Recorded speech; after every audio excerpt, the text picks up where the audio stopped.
and draft eligible clients this year would be that if a lockout is in place, and I should backtrack, there will be an NFL draft this year. Even with the lockout, there will be an NFL draft.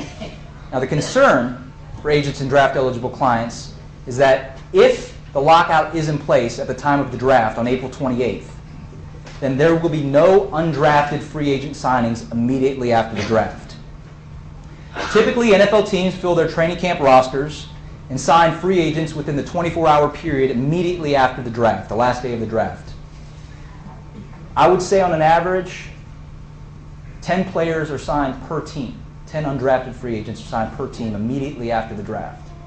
So when you take that number and you multiply it by 32 teams, you're looking at 320 potential NFL players, players that would have been NFL players and would have had contracts in previous years, who are going to be in limbo land. We're going to have to work out, stay in shape, without having the certainty and security of an NFL contract or a team to play for. And that will be the hard part, trying to find a location for these guys to keep their sanity, keep themselves in shape, and continue to pursue their dream. Now, I may be an eternal optimist, but I do believe that at the end of the day, a resolution will be reached before the start of the 2011 NFL regular season. And with that, I'd like to open up the questions. Sir. I thought you were almost a one-man organization, but obviously you're bigger than that. So I'm concerned, how does a meeting associate, how do you control them? How do you get them to work together? How do you keep them from waiting and starting on their own organization? And also, do they get a shape? That's a good question. The question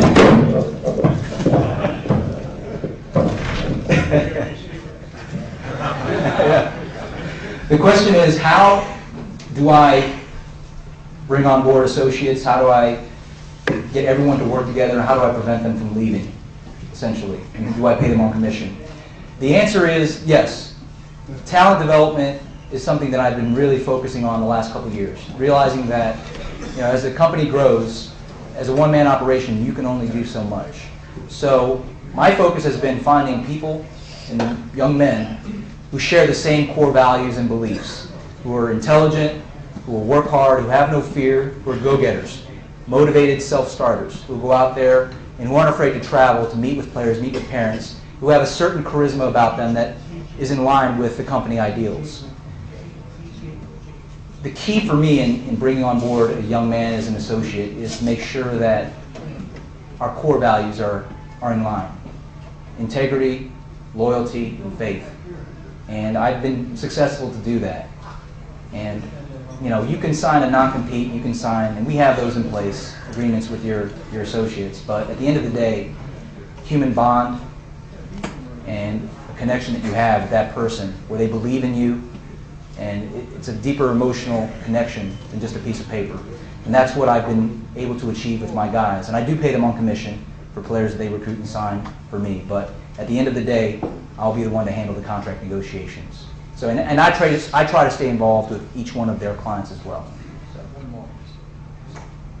What year did you graduate from Plano? And tell us about the signing bonuses that these rookies get when they have even played it down.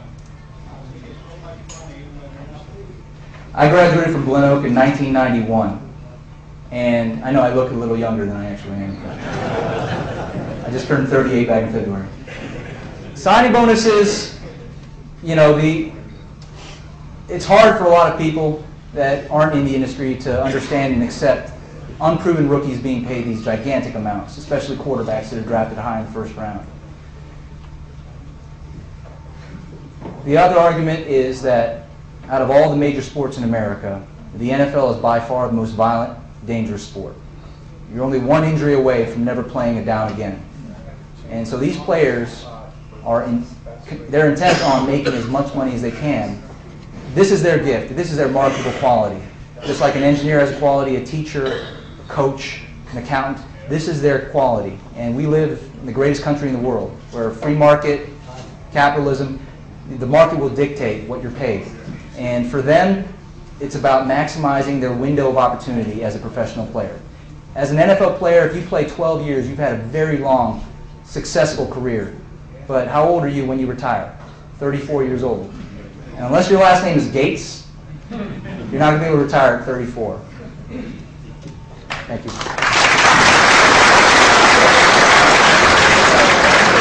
Good job.